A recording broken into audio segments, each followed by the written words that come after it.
ሶስተኛው ተዘጋጁ ወይንም ደግሞ ዝግጅት አድርጎ የሚል ነው። ስንት ኃይለ ቃል ወሰድን? 3 ምንድነው የመጀመሪያው? ፈልጉ ነው። ሁለተኛው ጠብቁ የሚል ነው። ሶስተኛው ተዘጋጁ። እነዚህ በአንድ ክርስቲያን ህይወት ውስጥ ፈጽመው ሊጠፉ የማይገባቸው አሴቶች ናቸው ወይ ደግሞ በጣም ኢምፖርታንት የሆኑ ነገሮች ናቸው። መጠበቅ፣ መፈለግ፣ እንደገና መዘጋጀት። መፈለግ፣ መጠበቅ፣ መዘጋጀት። ነርገማቸው መፈለግ፣ መጠበቅ፣ መዘጋጀት። ኦርደሩ ግድ የለም እንደፈለገው ይሁን፣ ግን እነዚህ ነገሮች በልባችን ከሌሉ ወይኛ ቮካብለሪ ውስጥ ከሌሉ እኛ መዝገበ ቃላት ውስጥ ከሌሉና ማን ተገብራቸው ከሆነ ብዙ ነገሮችን ከእግዚአብሔር ልናጣ እንችላለን ወይ ላናገኝ እንችላለን እና እሱን እንድናስብ ነው። መንፈሳዊ ዝግጅት አሁን በፊታችን ስላለው ኮንፈረንስ ዝግጅት ማድረግ አለብን። ግን ለዛ ለኮንፈረንሱ ብቻ አይደለም። ከዛ በኋላ እኮ ህይወት አለ፣ ከዛ በኋላ እኮ እድሜ አለ፣ ከዛ በኋላ እኮ ዘመን አለ፣ ከዛ በኋላ እኮ ብዙ ስራ አለ። ስለዚህ ምን መሆን አለብን? መዘጋጀት መቻል አለብንና ይሄንን ስለመዘጋጀት ምናልባት ቆየት ያላችሁ ሰዎች በ2022 ይሄን ቶፒክ እዚቹ ቤተክርስቲያን ላይ ተነጋግረነው ነበር። በሌላ ፎርም ነው የተነጋገርነው። አሁን ግን በሌላው አይነት አንግል እንመለከተዋለን። መጨረሻ ላይ የምንደርስበትን ቦታ ስንደርስ ከኮንፈረንሳችን ጋር እናገናኘዋለን። ለመነሻ ያክል የምወስደው ቃል ሉቃስ ወንጌል ምዕራፍ 12ን እሱን እንወስዳለን። የጌታችን የኢየሱስ ክርስቶስን አስተምህሮ ማሰብ የሚል ነው። እሱም መዘጋጀትና መጠበቅ የሚል ሐሳብ ወስደናል። ከነዚህ ውስጥ እንግዲህ ልንወስድ የሚገባንን ነገር የምናገኘው ከመጽሐፍ ቅዱስ ጥቅሳችን ውስጥ ነው። በፊታችን ስለሚሆነው ነገር የሚደረግ በቂ ዝግጅት፣ በቂ የሆነ ዝግጅት እንዴት ነው የምናገኘው? እንዴት ነው በቂ ዝግጅት የሚኖረው? ዝግጅት ብዙ አይነት ነው፣ ግን እግዚአብሔር የሚጠይቀን በቃሉ የሚጠይቀን በቂ የሆነ ፕሪፓሬሽን ያስፈልገናል። በደንብ ከፊታችን ያለውን ነገር ሊመጥን የሚችል ወይ ደግሞ ሊበልጥ የሚችል መመጠን ሚኒመም እንትኑ ነው፣ ግን ሊበልጥ የሚችል ሊያሸንፍ የሚችል ከፊታችን ያለውን ቻሌንጅ ሊያሸንፍ የሚችል ያንን አልፎ ዘሎ መሄድ የሚችል ፕሪፓሬሽን ያስፈልገናል። በፊታችን ብዙ ኢቨንቶች ስላሉ እነዛን ለማየት ነው። ሉቃስ ወንጌል ምዕራፍ 12 ቁጥር 35 እና ማቴዎስ ወንጌል ምዕራፍ 25ን እሱ እናነባለን። በጌታ ፍቅር ሁላችንም በእግሮቻችን ብድግ ብለን ቆመን እነዚህ ሁለት የመጽሐፍ ቅዱስ ክፍሎች እናነባቸዋለን። ከዛ ውጪ አናነብም። እኔ ነጥቦቼን ቶሎ ብዬ እሄዳለሁ፣ እንጨርሳለሁ። ባለፈው ሳምንት ሮችስተር ነበር ያገለገልኩት እዚያ ያለችው አጥቢያ 35 ፖይንት በ40 ደቂቃ ውስጥ ተናግሬ ምን ነው ዶፍ ላያችን ላይ ያወረድከው አሉኝ። ምን ላድርግ ሰዓቱ ይሄደው፣ ስለዚህ በየሳምንቱ አልመጣም እና 35 ነጥብ ነግራችኋለሁ ብዬ ነው የነገርኳቸውና በጣም በፍጥነት መናገር ይቻላል። ስለዚህ ልብ ካልን ማለት ሐሳባችሁን ከሰጣችሁኝ እኔ በሚቀጥሉት 20 ደቂቃ ውስጥ ነጥቦችን ተናግሬ ለመጨረስ እችላለሁ፣ እናንተ በደንብ ከተከታተላችሁ። ኦኬ፣ የት ነው ያልነው? ሉቃስ ወንጌል ምዕራፍ 12 ቁጥር 35 እንደገና ማቴዎስ ወንጌል ማቴዎስ ወንጌል ምዕራፍ 25። እነዚህ ሁለት እጅግ አስደናቂ የሆኑ የጌታችን የኢየሱስ ክርስቶስ ትምህርቶች፣ ወንጌል ላይ ያሉትን ትምህርቶች ሌላ ማብራሪያ የሌላቸውን ቀጥተኛ የሆኑ ሐሳቦችን እሱን እንመለከታለን። ኦኬ፣ እንቀጥል። ከሉቃስ እንጀምር። ሉቃስ ምን ይላል? ወገባችሁ የታጠቀ መብራታችሁም የበራ ይሁን። አቤት ድምጽ! ምን ነው? ደህና ናችሁ? ድምጻችሁን ለመሞረድ አጠገባችሁ ያለውን ሰው ደህና ነህ? ከዊንተሩ ብርድ ድነሃል? አምልጠሃል ከጉንፋኑ? ጠይቁት በደንብ። እሺ፣ አሁን ጮክ እንላለን። እሺ፣ እንቀጥለው። እንደገና እናንብበው። ወገባችሁ የታጠቀ መብራታችሁም የበራ ይሁን፣ እናንተም ጌታቸው ከዛስ መጥቶ ደጁን ምን ሲል ሲያንኳኳ ወዲያው እንዲከፍቱለት ከሰርግ እስኪመለስ ድረስ የሚጠብቁ ሰዎችን ምሰሉ። ጌታቸው በመጣ ጊዜ ሲተጉ የሚያገኛቸው እነዛ ባሪያዎች ብፁዓን ናቸው። ታጥቆ በማዕድ ያስቀምጣቸዋል፣ ቀርቦም ያገለግላቸዋል ይላል። ጌታ ይባል። በአዲሱ መደበኛ ትርጉም በአጭሩ ሲናገር ሁለት ቦታ ተዘጋጁ የሚል ቃል እናያለን። ስክሪኑ ላይ እንደምትመለከቱት ባጭር ታጥቃችሁ ምን በሉ ይላል? ተዘጋጁ፣ መብራታችሁ የበራ ይሁን። ጌታቸው ከሰርግ ግብዣ እስኪመለስ የሚጠባበቁና መጥቶም በር ሲያንኳኳ ወዲያው ለመክፈት ዝግጁ የሆኑ ሰዎችን ምን በሉ ይላል? ምሰሉ። ቆይ ጫማዬን ልፈልግ፣ ቆይ ልብሴን ላንሳ፣ ቆይ መብራት ላብራ የማይሉ ወዲያውኑ ሲንኳኳ ሮጠው ሄደው መክፈት የሚችሉ ሰዎችን ምሰሉ። ማቴዎስ ወንጌል ምዕራፍ 25 ቁጥር 1 ይሄንንም ብዙ ጊዜ ደጋግመን የምናነበው የመጽሐፍ ቅዱስ ታሪክ ነው። ሁላችሁም ታውቁታላችሁ። ማቴዎስ ወንጌል ምዕራፍ 25 ከ1 ጀምረን እናንብበው። በዚሁ ድምጽ ትንሽ ጨመር አድርገን ኦኬ። በዚያን ጊዜ መንግስተ ሰማያት መብራታቸውን ይዘው ሙሽራውን ሊቀበሉ የወጡ 10 ቆነጃጅትን ትመስላለች። ከነርሱም 5ቱ ሰነፎች 5ቱም ልባሞች ነበሩ። ሰነፎቹ መብራታቸውን ይዘው ከእነርሱ ጋር ዘይት አልያዙምና ልባሞቹ ግን ከመብራታቸው ጋር በማሰሯቸው ዘይት ያዙ። ሙሽራውን በዘገየ ጊዜ ሁሉ እንቅልፍ አላቸውና ተኙ። እኩል ሌሊትም ሲሆን እነሆ ሙሽራው ይመጣል፣ ተቀበሉት ዘንድ ውጡ የሚል ሁካታ ሆነ። በዚያን ጊዜ እነዛ ቆነጃጅት ሁሉ ተነሱና መብራታቸው ምን አሉ? ስንቶቹ? 10ዎቹ ሁሉም ማለት ነው አዘጋጁ። ከዛስ ምን ሆነ?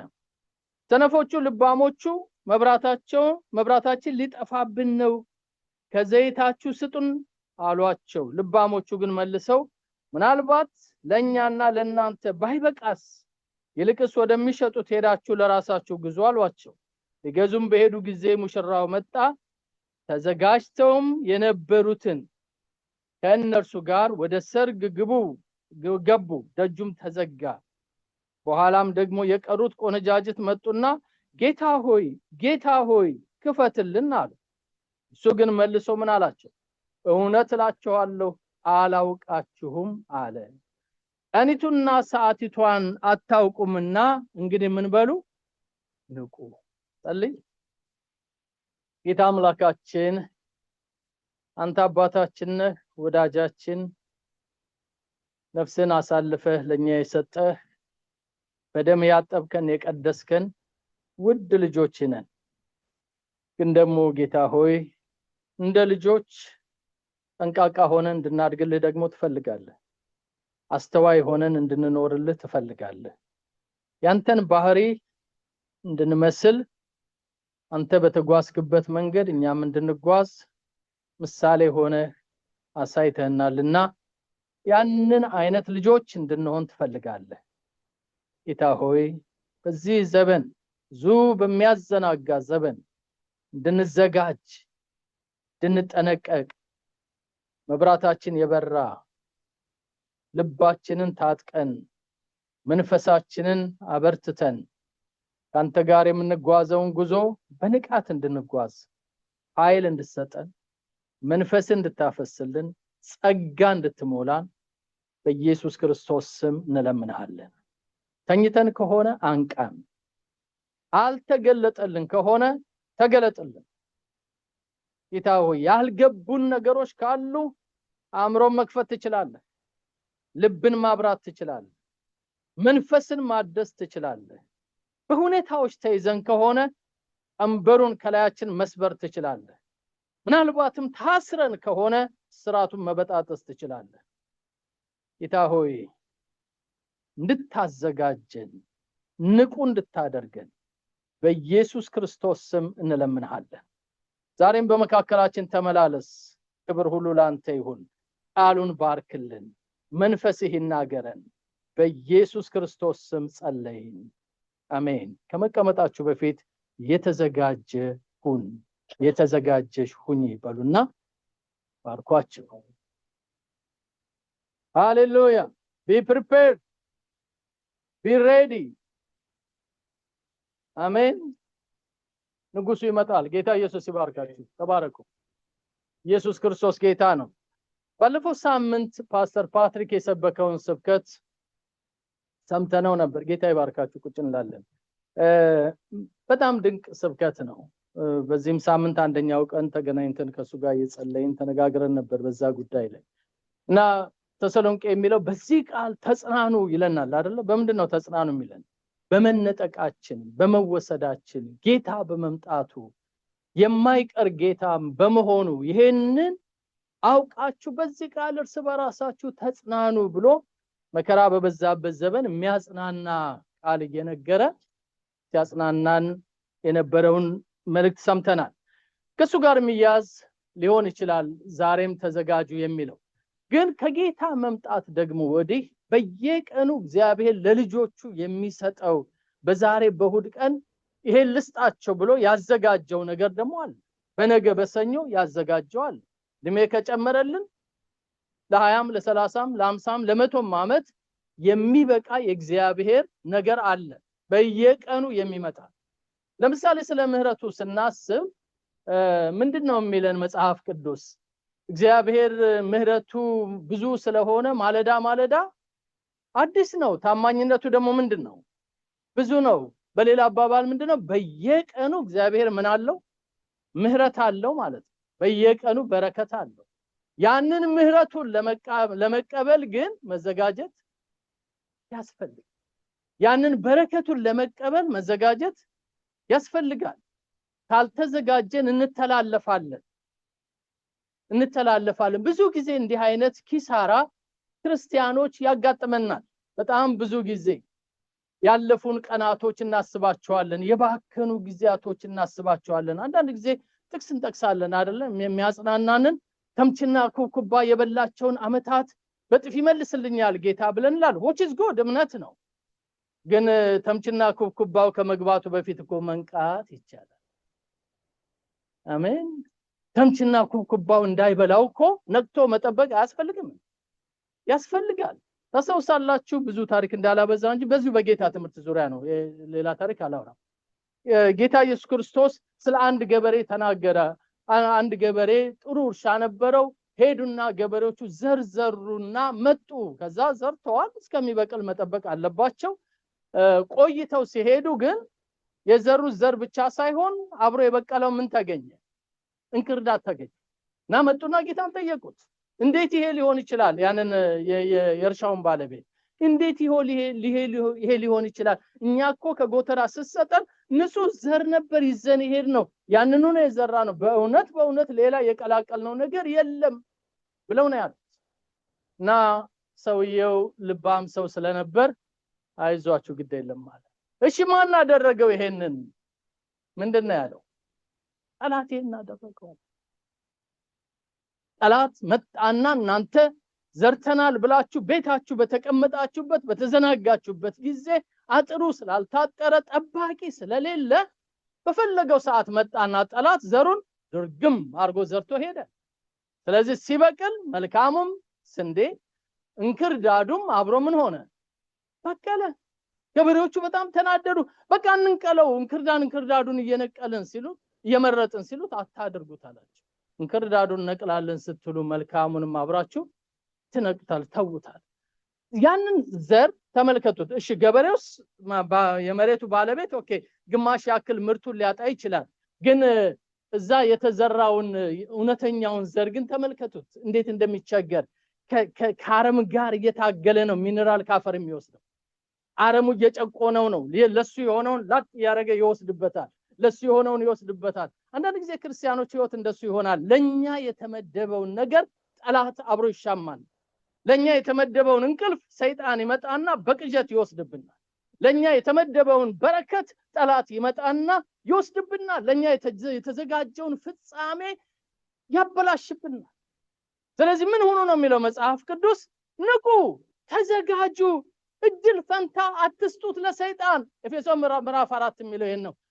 don't give room for the devil ቦታ ይፈልጋል ከኛ ህይወት ላይ የሚሻማው ነገር ይፈልጋል ከተኛንና ካልተዘጋጀን በምን ሰዓት እንደሚመጣ አናውቀውም ግን መጥቶ የሆነ ነገራችንን ይወስደዋል ስለዚህ ምን ይሆናችሁ ሁኑ ነው የሚለው የተዘጋጃችሁ እግዚአብሔር ያዘጋጀን አሜን ያዘጋጀን ይሄ ዝግጅት ለጌታ መምጣት የተነገረ ነው እዚህ ላይ የምንመለከተው ግን ሉቃስ ወንጌል ላይ የሚናገረው ለጌታ መምጣት ብቻ አይደለም አንተ ታናሽ መንጋ መንግስትን ያወርስ ዘንድ ያባት በጎ ፈቃድ ነውና ስለዚህ ምን ሆነ ነው የሚለው ተዘጋጅ ይላል ኦኬ ዝግጅቶችን እንመልከታቸው በትንሹ ለዛሬ ነጥብ ልናገር ብያለሁ ይሄ ዝግጅት ተቃራኒው ምንድነው የመዘጋጀት ተቃራኒው መዘናጋት ነው አይደል ወይ ደግሞ ዝንጉነት ቸልተኝነት ወይ ደግሞ ግዴለሽነት ብዙ ትርጉም ልንሰጠው እንችላለን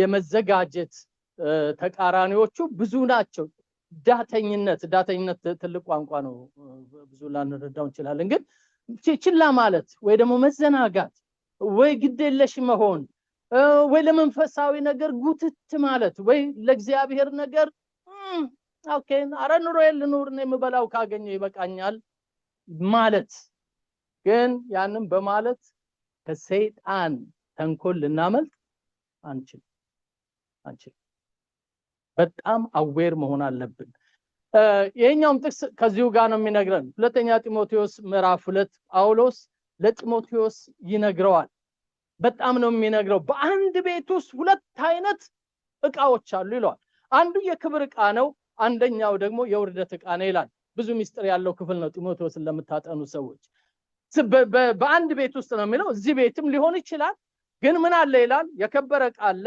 እንደገና ደግሞ ለውርደት የሚሆን ዕቃ አለ ይላል ያ ለውርደት የሚሆነውን ዕቃ ይዘረዝራል ይሄ ይላል ለምን አላነበውም ክፍሉ ቀጥታ እኛን ሚነካ ባይሆን የእግዚአብሔር ቃል ስለሆነ ማን ያውቃል በዚህ ውስጥ የምናየውን ነገር ልናይ እንችላለን ራሳችንን እንደመስተዋት ልናየው እንችላለን ምን ይላል መሰላችሁ ይሄን ክፍል ላንበው ከቁጥር 20 እዛ ላይ የሚለው ከ21 ነው እኔ ከ20 ላንበው በትልቅ ቤት ውስጥ የእንጨትና የሸክላ ዕቃ ደግሞ አለ እንጂ የወርቅና የብር ዕቃ ብቻ አይደለም እኩሌቶቹም ለክብር እኩሌቶቹም ለውርደት ይሆናሉ ባካችሁ ለወጣቶች ጥቅሱን ስጧቸው 2 Timothy chapter 2 from verse 20 to 22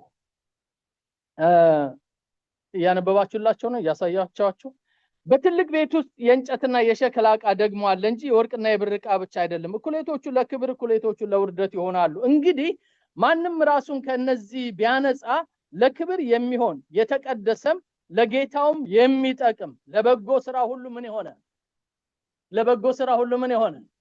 ድገሙት ለበጎ ስራ ሁሉ ምን ይሆነ እንድገመው ለበጎ ስራ ሁሉ ምን ይሆነ የተዘጋጀ ለበጎ ስራ ሁሉ የተዘጋጀ ዕቃ ይሆናል ይላል ወደታችሁ ወረድ ብሎ ከክፉ የጎልማሳነት ምኞት ግን ሽሽ በንጹህም ልብ ጌታን ከሚጠሩ ጋር ጽድቅን እምነትን ፍቅርን ሰላምን አጥብቀህ ተከተል ነገር ግን ጠብን እንዲያመጣ አውቀ ከሰነፎችና ካልተማሩ ምርምር ራቅ የጌታ ባሪያ ለሰው ሁሉ ገር ለማስተማር የሚበቃ ለትዕግስት የሚጸና ሊሆን እንጂ ሊጣላ አይገባውም ደግሞም ምናልባት እግዚአብሔር እውነትን ያውቁ ዘንድ ንስሐ ይሰጣቸዋልና ፈቃዱን ለማድረግ በዳቢሎስ ሕያዋን ሆነው ከተያዙበት ወጥመድ ወጥተው ወደ አእምሮ ይመለሳሉ ብሎ የሚቃወሙትን በየዋህነት ይቅጣ በጣም የሚገርም ዲቴል ነው የጻፈው ምክንያቱም በጣም ማቹር ያደረገ አገልጋይ ነው ይሄ መልእክት የሚደርሰው የበሰለ መልእክት ነው ለጢሞቴዎስ እንዲደርሰው የፈለገው ስለዚህ በጣም በሰው ህይወት ውስጥ ወይ ደግሞ በዚህ በስጋችን ውስጥ ሆነን የሚያታግሉን ነገሮች አንድም አልቀሩም እዛ ላይ የቀሩ የሉ ስለዚህ እነዚህ ነገሮች ብታጠራ እነዚህ ነገሮች እንዳይገቡ ተዘጋጅተህ ራስህን ብትጠብቅ ለጌታ የምትጠቅም ዕቃ ትሆናለህ አይ ዊሽ ያንዳንዳችን እንደዚህ ብንሆን አሜን ጌታ ያድርገን አሜን ስለዚህ ምን ሆኖ ነው የሚለው ተዘጋጁ እግዚአብሔር ለዘላለም የተባረከ ይሁን አለመዘጋጀት የሚያመጣው ብዙ ነገር አለ ዛሬ እሱ ላይ ላንደርስ እንችላለን አንደኛ ጴጥሮስ ምዕራፍ 1 ቁጥር 13 የኛው እንግሊዘኛው እዛ ላይ ያለላችሁ 1 Peter chapter 1 verse 13 ምን ይላል ስለዚህ ልባችሁን ምን በሉ ይላል አዘጋጁ። እግዚአብሔር ይባረክ። አሜን። ሽማግሌው ሐዋርያው የቤተ ክርስቲያን አዕማድ የሆነው ቅዱስ ጴጥሮስ የሚነግረን ምንድነው? ልባችሁን ምን በሉ ይላል። አሜን። እግዚአብሔር ይርዳል። አሜን። ምን በሉ ልባችሁን አዘጋጁ። ከዛ ራሳችሁን ግዙ። ተስፋችሁ ኢየሱስ ክርስቶስ ሲገለጥ ለእናንተ በሚሰጠው ጸጋ ላይ ሙሉ በሙሉ አድርጉ። እግዚአብሔር ይባረክ። አሜን። ይመጣል ጌታ በክብር ይመጣል። ለዛ ልንዘጋጅ ይገባናል። ቢ አለርት፣ አዌር፣ ፕሪፔር። መዘጋጀት ያስፈልግ።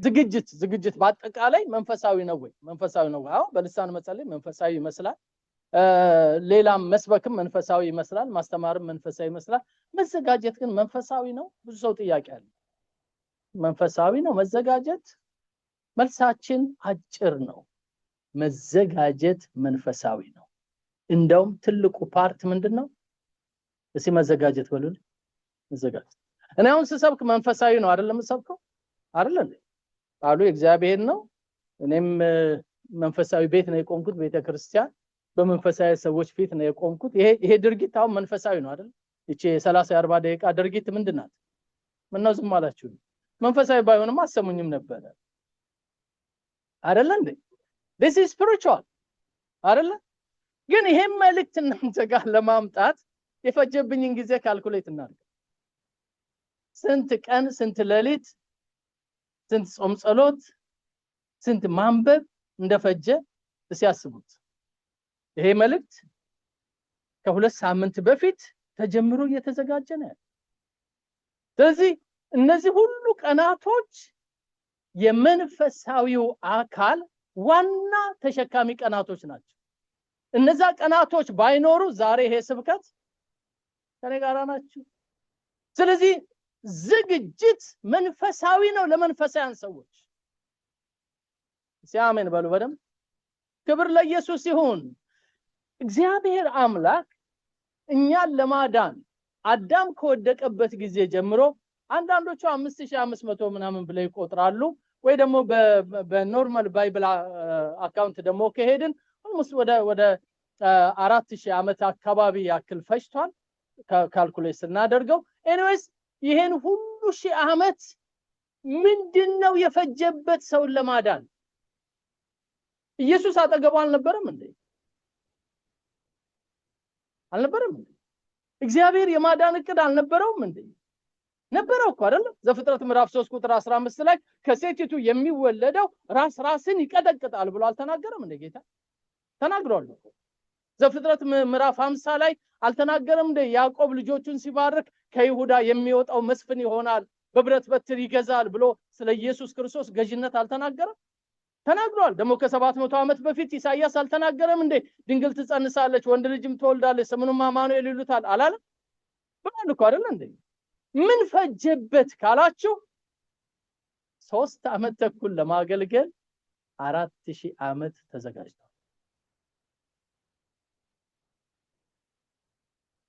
አገኛችሁ ሐሳቤ? ታዲያ ዝግጅት መንፈሳዊ አይደለም? እሺ ሁሉ ሰው በሉል ባካችሁ መንፈሳዊ ነው። ቢከብዳችሁም ባይከብዳችሁም ጠዋት ብድግ ብላችሁ 30 ደቂቃ 20 ደቂቃ ጸልያችሁ 3-4 የመጽሐፍ ቅዱስ ቨርስ ካነበባችሁ እየተዘጋጃችሁ። እሱ መንፈሳዊ። ክብር ለኢየሱስ ይሁን። አሜን። ከወገኖች ጋር ተገናኝታችሁ ባይብል ስተዲ ለ1 ሰዓት ለ2 ሰዓት እያነበባችሁ እያጠናችሁ እየተጠያየቃችሁ ከሆነ ጌታ ያያል። ልጆቼ ምን እየሆኑ ነው ይላል። እስቲ አሜን። ክብር ለኢየሱስ ይሁን። ሃሌሉያ። ጊዜ ወስዳችሁ ደግሞ ቆይ ግዴለም በዚህ ሳምንት 1 ቀን ሲጾም ጸሎት ልግባ፣ ከጠዋት ጀምሬ ጌታ ጋር ላሳልፍ 4 ሰዓት 5 ሰዓት በጾም ጸሎት ስትቆዩ ምን እያረጋችሁ ነው? እየተዘጋጃችሁ። የተዘጋጀ ሰው ለጌታ የሚጠቅም ይሆናል። ያልተዘጋጀስ ምንም መቀበል አይችልም፣ ምንም ማግኘት አይችልም። እንመጣለን። መጽሐፍ ቅዱስ ብዙ ነው የሚለን። ሁሉን ጥቅስ ብዙ ላናገር ይችላል። ካሜራዎቻችሁን አዘጋጁ። ከዚህ ስክሪን ላይ ተወስዳላችሁ። ካሜራችሁ ምንድነው ኤርፕሌን ሞድ አድርጉት ፕሊዝ። በተረፈ ግን ከንቱን ላይ ከስክሪኑ ላይ ወሰዱ ሁሉን ጥቅስ ስለማልናገረው ምሳሌ መጽሐፍ ምን ይላል የልብ መዘጋጀት ከሰው ነው ተጠገባችሁ ላለው ሰው ተዘጋጅ በሉና ነቃባካችሁ ልብህ ይዘጋጅ እግዚአብሔር ያዘጋጀኛል አትበሉ የልብ መዘጋጀት ከማን ነው ከሰው ነው ከእግዚአብሔር ዘንድ ግን ምን አለ መልስ እግዚአብሔር ለዘላለም ይባረክ ሃሌሉያ መዘጋጀት የኔና እናንተ ድርሻ ለምንድነው አንዳንዱ ፕሮግራም እንደው እስከሚሰለቸን ድረስ እሑድ መምጣት ጸሎት ፕሮግራም ነው ሁሉ ጊዜ ነው የምንባል እንዘጋጅ ይያለ ነው ሌላ አይደለም ይያለ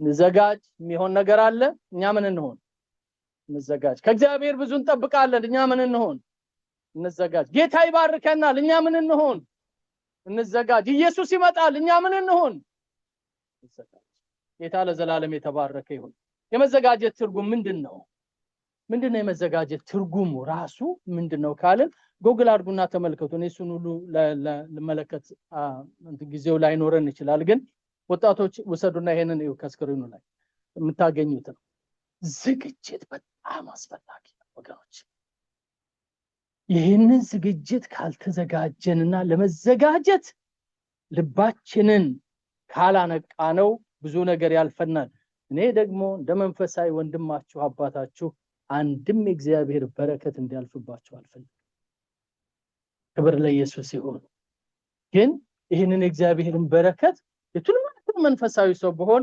ከእግዚአብሔር ቅፍ አርጌ ተቀብዬ እናንተ ላይ መርጨት አልችልም ፖሲብል እሱ አልተሰጠንም ለማንኛችንም አገልጋዮች እኛ የተሰጠን ህዝቤን አዘጋጁ ነው ያለ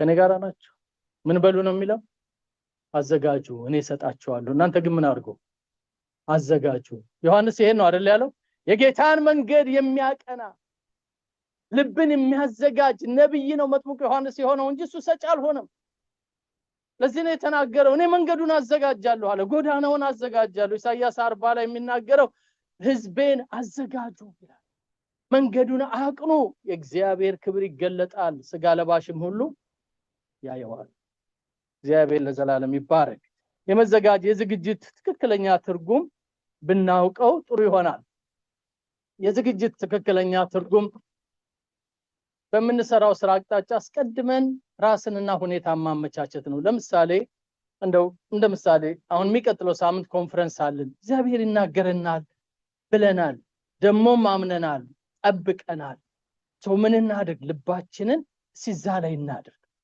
ሐሳባችን ዛ ላይ እናድርግ እንጓጓ እንናፍቅ በጣም ኃይለኛ ዲዛይር ይኑር እንጸልይ ቤታችን ሆነን ጌታ ሆይ እኔ እንዳልፈኝ አልፈልግም እንድትናገረ ይፈልጋል እንድትዳስሰ ይፈልጋል በመንፈስ እንድትሞላ ይፈልጋል ማንንም ይምጣ ማንንም ምንም አይደለም ግን እኔ ተዘጋጅቻለሁ ብትፈልግ መካከላችን ባለ ሰው ተናገረኝ ብትፈልግ ደግሞ በመጣው አገልጋይ ተናገረኝ ብሎ እዛ የተዘጋጀው ነገር ላይ ልባችንን ማድረግ በጣም አስፈላጊ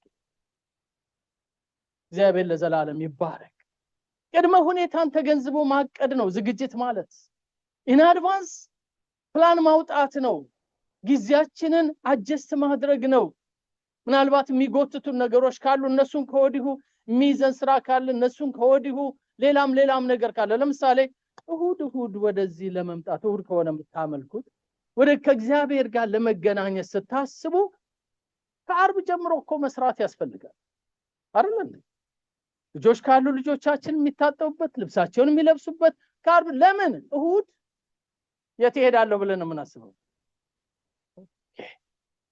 እዚህ ቤት ሰው አለ ኦኬ ጌታ ይባረክ ታንክ ዩ ምን አላቸው መሰላችሁ እግዚአብሔር በሰንበት ቀን እኔን ታመልኩኛላችሁና አርብ ከሰዓት ጀምሮ ስራ አቁሙ አለ ለሙሴ ነው የሚነገረው ስለዚህ አርብ የምን ቀን ተብሏል ምን ነው ዝም አላችሁ እስኪ የምታስታውሱ አርብ ምን ይባላል መሰላችሁ የመዘጋጃ ቀን አርብ ዕለት ጌታ የተሰቀለው በምን ቀን ነው ራሱ እግዚአብሔር ነው የደነገገው ግማሽ ቀን መዘጋጃ ለምን ነገ ሰንበት ነው ነገ እግዚአብሔር ጋር ነው የሚዋለው ነገ ልብስ አይታጠብም፣ ነገ ውሃ አይቀዳም፣ ነገ ምግብ አይሰራም። አርብ ነው ተጠናቆ ለሚቀጥለው ቀን የሚሆነው ነገር በሙሉ። አያቴ በጣም ሰንበት ታከብራለች። ስለዚህ አንዳንዶቻችሁ ይሄን ታውቃላችሁ። የአርብ ውሃ የሚባል አለ። የአርብ እንጨት አይደለም ሙሉዬ፣ እንደዛ የሚባለው የአርብ ውሃ፣ የአርብ እንጨት፣ የአርብ ቡና። ምክንያቱም ቅዳሜና እሑድ ቡና አይወቀጥም። አያችሁ፣ ያ ኮንሴፕት ሰው አይደለም የፈጠረው፣ እግዚአብሔር ነው። ህዝቡ ምን እንዲዘጋጅ አገኛችሁ ሐሳቤ? ስለዚህ ተዘጋጅቶ ሲመጣ ነው እግዚአብሔር የያዘውን በረከት ፍስስ የሚያደርግ። ክብር ለኢየሱስ ይሁን። ለዚህ ነው የልብ መዘጋጀት ከማን ነው? ከሰው ነው። የምላስ መልስ ግን ከማን ነው? እግዚአብሔር ነው። ስለዚህ ፍራይዴ የመዘጋጃ ቀን ይባላል። በጣም ይገርመኛል የእግዚአብሔር አሰራር። ሰው ካልተዘጋጀ ጌታ ያልፈዋል። ካልተዘጋጀ የተዘጋጀውን ሰው ነክቶ ካልተዘጋጀ ነው ከዛለን ጌታ ዛሬ የኔ ቀን አይደለም ማለት ነው፣ የኔ ተራ አይደለም፣ አንድ ቀን ተራ ይመጣል እንላለን። ስላለፈን ነው እንጂ ጌታ አዳልቶ አይደለም። ለሚሰራው ስራ አስቀድሞ መረዳትና ያንን የሚመጥን ዝግጅት ማድረግ በጣም ያስፈልገናል። እነዚህ እንግዲህ የዝግጅት ትክክለኛ ትርጉሞች ናቸው። ሁለንተናዊ ዝግጅት ሲባል ምን ማለት ነው? ጥቅሶቹን እናንተ እንድትወስዱ ይፈልጋሉ፣ ግን እነዚህን አንድ 5 ነጥቦች ቶሎ እናገር።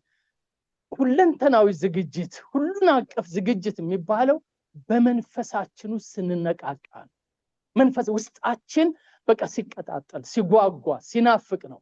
ሁለተኛው በአእምሮ ወይንም በአስተሳሰብ ነው የሚመራው። ምክንያቱም ፕላን እናወጣለን፣ እናደርጋለሁ ብለን እንላለን፣ ያን የምናደርገውን ነገር ደግሞ እናደርጋለን። እሱ ፓርት ኦፍ ፕሪፓሬሽን። ጊዜ መስጠት ዝግጅት ጊዜ ይጠይቃል። ቅድም እንዳልኳችሁ ነው 30 ደቂቃ ለሚሰበክ ስብከት 2 ሳምንት የሚፈጅ ከሆነ በጣም ዝግጅት ያስፈልጋል። አካላዊ ጥንካሬንም ይጠይቃል። አካላዊ ጥንካሬ ስንምን ማለታችን ነው? መንበርከክ ሊሆን ይችላል፣ መጾም ሊሆን ይችላል፣ እንደገና ደግሞ ተነስቶ መሄድም ሊሆን ይችላል። እነዚህ ሁሉ ዝግጅታችን ውስጥ አሉ። ድክምክም ባለ ሰውነት ልንዘጋጅ አንችልም። ለዚህ ነው ጌታ ወገባችሁ የታጠቀ መብራታችሁ የበራ ይሁን ብሎ ሲል መታጠቅም ያስፈልጋል ማለት ነው። በማህበርና በህብረት የሚሰራ ነው ዝግጅት። ለቤተ ክርስቲያን በተናጠል ብቻ አይሆንም፣ በጋራ የሚሆነው። እንዘጋጅ። አሜን። ሁላችንም አንድ ላይ ምን እንዘጋጅ። በምን? በጋራ እንዘጋጅ። ምክንያቱም የጋራ አባት ነው ያለን፣ አንድ አምላክ ነው ያለን፣ አንድ ጌታ ነው ያለን። በአንድ ዘመን ነዋሪዎች ነን። አንድ አጥቢያ ውስጥ ነው የምናመልከው፣ አንድ ከተማ ውስጥ ነው የምንኖረው። ያንዱ ቁስል የሁላችን ቁስል ነው፣ ያንዱ መሳካት የሁላችን መሳካት ነው። ስለዚህ ምን እንሁን? አንድ ላይ እንዘጋጅ። ክብር ለጌታ ይሁን።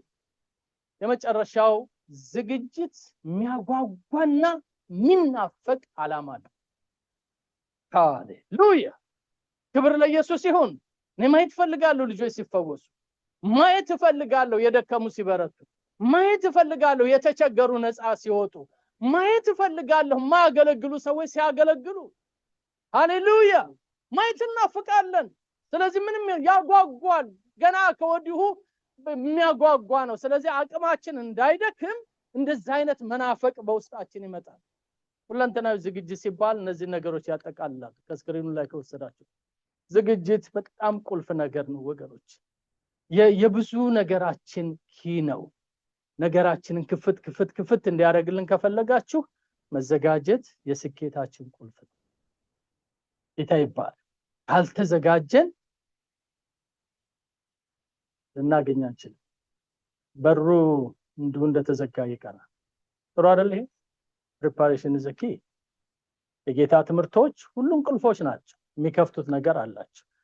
ክርስቲያን በምድር የምንኖርበት ዘመን ሁሉ ምን የሆነ ነው ብንላለን? የዝግጅት ዘመን ነው እንላለን። ሁሉ ዘመናችን እስከመቼ? ትንፋሳችን ከኛ እስከምትለይ ድረስ እየተዘጋጀን ወደ ታላቁ ክብር እንገባለን።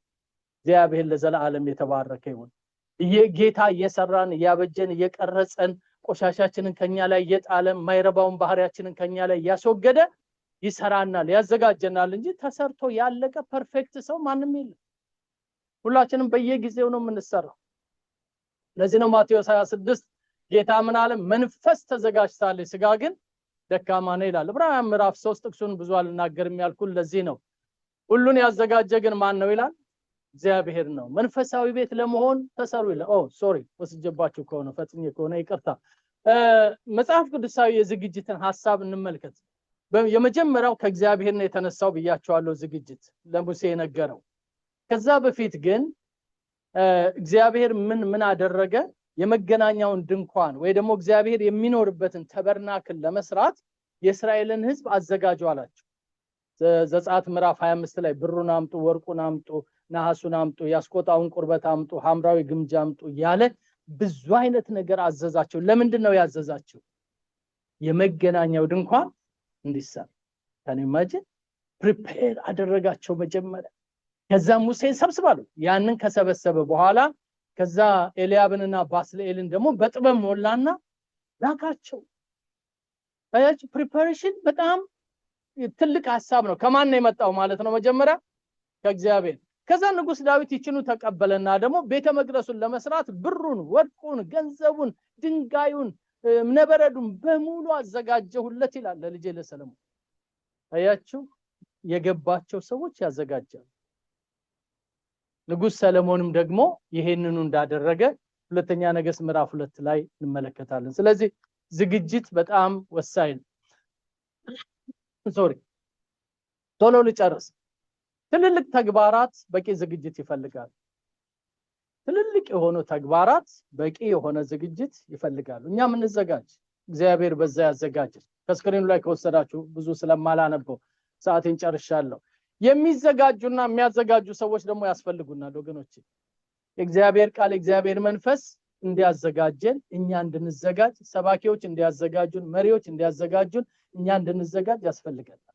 በአንድ ወገን የሚሰራ አይደለም። የሚያነቃን ያስፈልገናል። አይዞ በርታ፣ በዚህ ነገር ተዘጋጅ፣ በዚህ ነገር ተዘጋጅ የሚሉ ሰዎች ያስፈልጉናል። ይሄንን ከሚልክያስ ምዕራፍ 3 ቁጥር 1 ላይ ልናነብ እንችላለን። መንገዴን የሚያዘጋጅ መልእክተኛዬን በፊታችሁ ምን እላለሁ አለ እግዚአብሔር፣ እልካለሁ። አያችሁ፣ መንገድ የሚያዘጋጅ። ክብር ለጌታ ይሁን። ሃሌሉያ። የመዘጋጃ ቀን እንዳለ ቅድም ነግሬያችኋለሁ። ምን እናድርግ ታዲያ? የነገ ስኬታችን የሚወሰነው ዛሬ ባለን ዝግጅት ነው። የሳምንት ዕለት ውጤታችን እዚህ ቦታ ላይ ሆነን ጌታ ይመስገን አደረገ ብለን የምንለው ዛሬ የተዘጋጀ ነው። በዚህ ሳምንት የምንዘጋጀው። ክብር ለኢየሱስ ይሁን። ስለዚህ ቢ ሬዲ፣ አዌር እንሁን፣ እንዘጋጅ፣ እንንቃ፣ በርትተን ያንን እግዚአብሔር ያዘጋጀውን በረከት እናግኘው። ለምንድን ነው የማይመጣው? ኦኬ፣ መዘጋጀት ለምንድን ነው ይሄን ያክል አስፈላጊ ሆኖ ለምን ኢምፖርታንት ሆነ ካልን መጽሐፍ ቅዱስ ያለ ዝግጅት ምንም ነገር ማግኘት እንደማንችል ስለነገረን፣ በቃ ባጭሩ ይሄን ያለ ዝግጅት ምንም ነገር ማድረግ አንችልም። የሚገጥመን ወደ ከፊታችን ያለው ነገር እንደማያሸንፈን ወይ ደግሞ እንዳንሸነፍ እግዚአብሔር ይፈልጋል። ስለዚህ ከወዲሁ ምን መሆን አለብን? መዘጋጀት አለብን። አንድ ሰምታችኋል አይደል? ከሰው ስብከት ብቻ ሳይሆን ከብዙ ሰዎች ሰምታችኋል። ዘመኑ ክፉ ነው፣ ጊዜው ክፉ ነው፣ እየጨመረ ነው፣ እየባሰ ነው የሚመጣው የሚል ስንቶቻችሁ ሰምታችኋል? አይ ቲንክ ሁላችን። ኦኬ፣ ስንቶቻችሁ በሰማችሁት ነገር ተስፋ ቆርጣችኋል? እጅ እንዳታወጡ። ግን ብዙ ሰው ምን ዋጋ አለ በቃ ብሎ ተስፋ ቆርጧል። አንዳንዱ በቃ እንደዚህ ከሆነማ ያለም ፍጻሜ እኔ በቃ ደስ ብሎ ለጊዜው በዛው እንትን ልበል ብሎ ወደ ጥፋትም ይሄዳል ሞልቷል። ጌታ ግን ይሄን አላለንም። ዘመኑ ክፉ ነው፣ እናንተ ግን ታመልጣላችሁ አለ። ግን ምን ብትሆኑ ነው የምታመልጡት? እስቲ ባካችሁ ንገሩኝ፣ ምን ብትሆኑ ነው የምታመልጡት? ተዘጋጁ። ለዚህ ነው ተዘጋጁ ይላል። ዋች አውት፣ ጸልዩ፣ ተዘጋጁ። ይሄንን ጨለማውን ዘመን ታልፉታላችሁ። ክብር ለኢየሱስ ይሁን። ሲበነም አሜን በሉ። ጠማማ ትውልድ ነው፣ ዘማዊ ትውልድ ነው፣ ከባድ ዘመን ነው። ሰይጣን አጭር ጊዜ እንዳለው አውቆ እየተሯሯጠ የሚሰራበት ነው። ግን እነማን እንደሚያመልጡ ታውቃላችሁ? የተዘጋጁ ሰዎች፣ የጌታ ልጆች ያመልጣሉ። ክብር ለኢየሱስ ይሁን። ሌሎቹስ በወጥመዱ ይያዛሉ። ልክ እንደነዛ እንደ 5 ቆነጃጅቶች አላውቃችሁም እስከሚባሉ ድረስ በሩ ይዘጋባቸው። ወገኖቼ እግዚአብሔር በዚህ መንፈስ ይባርክ። አሜን። አንተ የምትተኛ ምን በል ነው የሚለው መጽሐፍ ቅዱስ? ንቃ፣ ክርስቶስ ምን ይልልሃል? እሺ ድገሙልኝ እንደገና። ኦኬ፣ የምትተኛ ምን በል? መጀመሪያ ንቃ ነው የሚለው፣ መጀመሪያ ያበራልሃል ነው የሚለው። አሁን አግኝታችሁ። ክብር ለኢየሱስ ይሁን። መዘጋጀት ስንጀምር ያን ጊዜ ብርሃኑ በላያችን ላይ ምን እየሆነ ይመጣል? እየጨመረ እየበራ እየጨመረ እየበራ እየደመቀ ይመጣል። ኢየሱስ ክርስቶስ ጌታ ነው። አንድ ነገር በህይወታችሁ ኤክስፒሪየንስ አድርጋችኋል? አንድ ነገር ልጀምረው ብላችሁ ልክ ስትጀምሩት እየጨመራችሁ እየበረታችሁ የመጣችሁበታል። ለምሳሌ መጽሐፍ ቅዱስ ላንብብ እንደው ልጀምርና ሉቃስ ወንጌልን ወይ ዮሐንስን ወይ ዘጸአትን ላንብበው ብላችሁ አንድ ምዕራፍ ስትሉ ሁለት ስትሉ 3 ከዛ አቁሙ አይላችሁ ዘዳግም ከዛ ትሄዳላችሁ አዲስ ኪዳን። ክብር ለኢየሱስ ይሁን። ጸሎትስ እንደዛ ገጥሟችሁ ያውቃል? እስቲ ዛሬ ልጸልይ ትንሽ እንደው ሰሞኑን እንኳን ጸልይ ሲቆልጽ በርከክ ብላችሁ ትንሽ ስትሄዱ ከዛ ምስጋና አንድ ዝማሬ ይመጣል ድሮ የሰማችሁት እሱን ታንጎራጉራላችሁ። ከዛ ደግሞ 30 ከዛ ዘምራል። ከዛ መነሳት ችግር ይሆን። ክብር ለኢየሱስ ይሁን። ካልጀመርነው ያንን ብርሃን ማግኘት አንችልም። ለዚህ ነው አንተ የምትተኛ ምን በል? ንቃ፣ ክርስቶስ ምን ይልልሃል? ኢየሱስ ክርስቶስ ጌታ ነው። አንዳንድ ሰዎች ግን እንደንትን ነው በቃ ንካኛ ጌታ ወይ እንደ እኔ ልጅ ንካኝ። እንዲህ አይነት አምላክ የለም። የሶጀንት አምጫ አትዳፈሩት። ማንንም አላደረገም እንደሱ ለማንም አያደርግም። ቃሉን ይልካል። ኦቤይ ለሚያደርጉ ሰዎች ጸጋውን ያፈሳል። አሜን በልባክ። ለሚታዘዙ ሰዎች ይሄን ነው አይደል? ጀምስም የሚለን ይሄን ነው።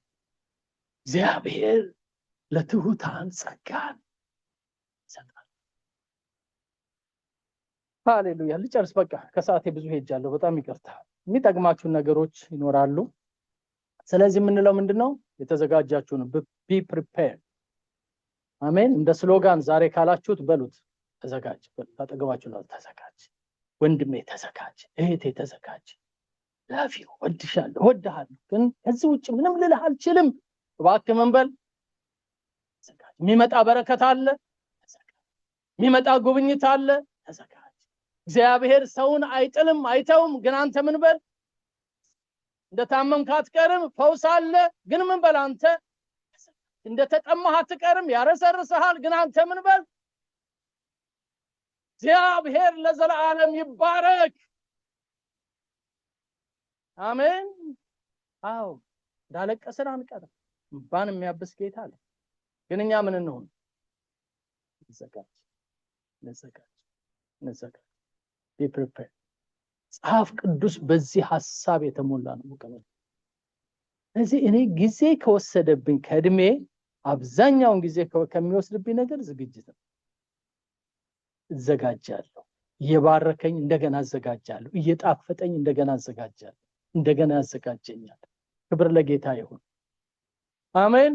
የዝግጅታችን አቅጣጫዎች ምን ይመስላሉ? ይሄንን ሙሰዱ። በሰብከው ጥሩ ነው፣ ግን በልባችን ውሳኔ ላይ ቅድም ያልነው ነው። የልብ መዘጋጀት ከሰው ነው። እየወሰዳችሁት ነው፣ ይጠቅማችኋል። እባካችሁ አንብቡት። ታዲያ ወስዳችሁ ህሊና ውስጠኛ ክፍል አለ። ውስጣችን ማንነታችን እንዴት እንዘጋጅ? ልባችን እናጥራ፣ እናንጻ፣ ፈጽመን እንታጠብ፣ መቀደስ፣ ይቅርታ መስጠት፣ ሰፊ መሆን፣ ትዕግስት መላበስ፣ መራራት፣ እነዚህ ሁሉ ዝግጅት ውስጥ ያሉ ነገሮች ናቸው። ዛሬ ይቅርቱልኛላችሁ አንድነት። ከዛሬ ጀምረን ምን እናድርግ ታዲያ? በዛች እንደምታዩት እንደ ውሃ ጠብታ ትንሽ ትንሽ እያደረግን ምን እንበል? እንዘጋጅ። የሚመጣው በረከት ያገኘናል። በእግሮቻችን እንቁምና እንጸልይ። ሃሌሉያ። አይቀርም የኛ ጌታ ቀጠሮ ሲዞን አይቀርም ወገኖች። ይመጣል። ይሄ ንጉስ ይዳስሰናል፣ ይፈውሰናል። ህይወታችን ላይ፣ ቤታችን፣ ስራችን፣ ኑሯችን ላይ የእግዚአብሔር ጉብኝት ይመጣል። እግዚአብሔር ይጎበኘናል። ሃሌሉያ።